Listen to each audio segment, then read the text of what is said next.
have been most impressed by is the talent that this country has, many of whom we are privileged to have in Shell, and many of whom work outside of Nigeria for Shell in multiple different locations. It is actually one of the largest groups of people working outside of their country is Nigerian staff who will come back one day and serve the country as well.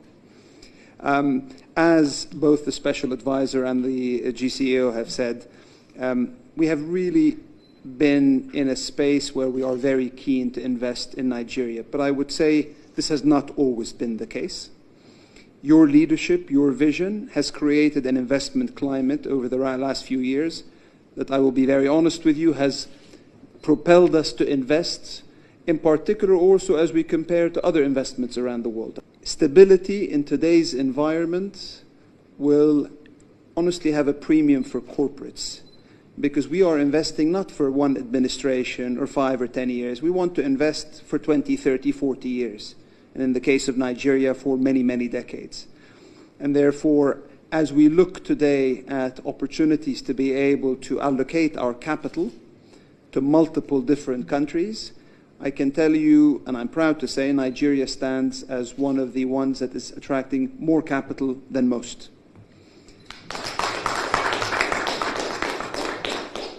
That, Your Excellency, is honestly due to one reason. It is your leadership. It is what you have been able to bring.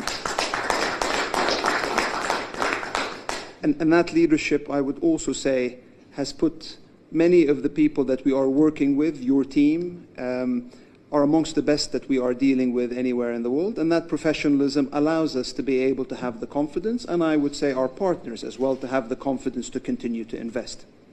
As the Special Advisor has said, just in the last 12 months, we invested that $5 billion in Bonga North, $2 billion in HI, the gas project to NLNG.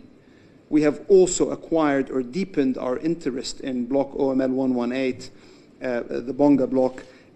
Total Energies was selling, so we bought because we want to deepen further. But that we think is not enough. We think there is more to invest here, and we understand the vision that you have for the country.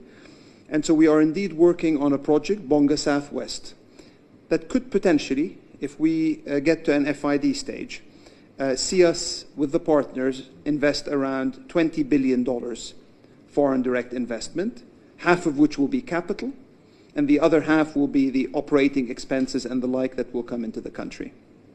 This will be one of the biggest, I would say, energy projects in the world. And I'll come back to that, if you don't mind, in a second. But there is more. We still see opportunities like Bolia Chota, which is further in the funnel, to be able to continue to invest. We see opportunities like Nwadoro, which is another one we would invest in. And we are looking at the exploration round that you currently have ongoing, because we are interested to potentially look even further out for those investments. That is a sea change, maybe, than where we were several years ago, where we were pulling back on investments rather than putting the sorts of billions of dollars I'm talking about. Maybe the last thing I will say, Your Excellency, to Bonga Southwest, that huge project, I'd like to thank you. I'd like to thank you for the leadership you have shown there to be able to provide the incremental incentives that are now getting us line of sight to an investment in this project with our partners. That is a significant step forward.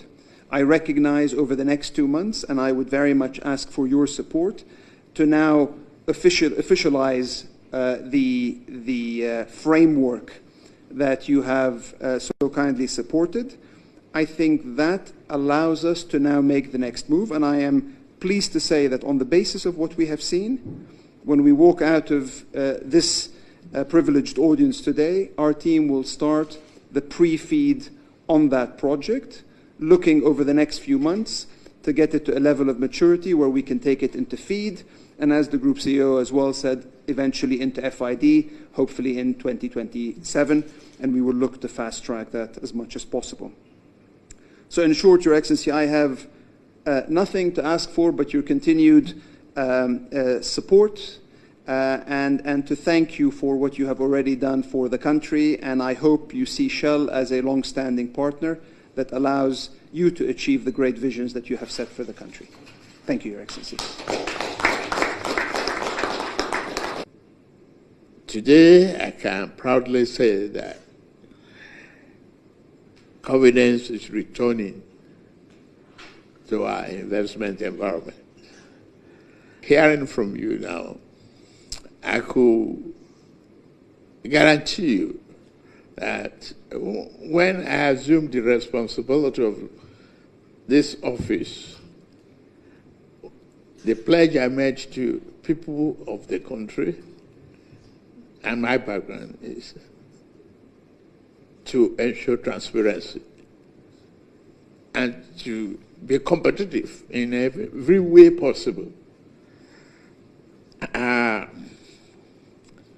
It's not the same thing as before that Nigeria can arrogantly stand on a monopolistic leg of saying, oh, we have it, we don't have competition.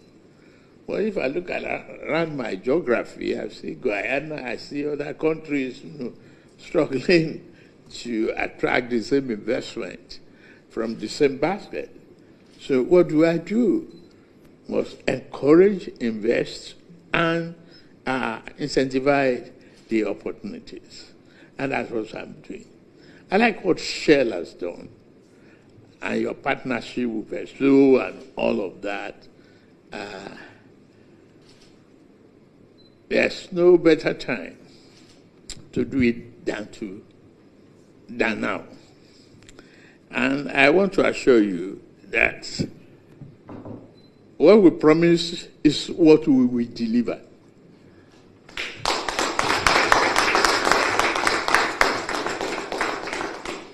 I've given instructions for them to gazette all the incentives necessary. That is an addition. Then the thanks to the Shell organization for the development that Nigerians have gotten. Nigerian people, the talent that we have, the most important aspect of our resources is the talent of the people that we have in this country. And we don't promote that, it comes to nothing. It doesn't give value to us. Thank you very much. I assure you, you have no question to look at what we have promised. Expect a delivery. Expect a documented and consistency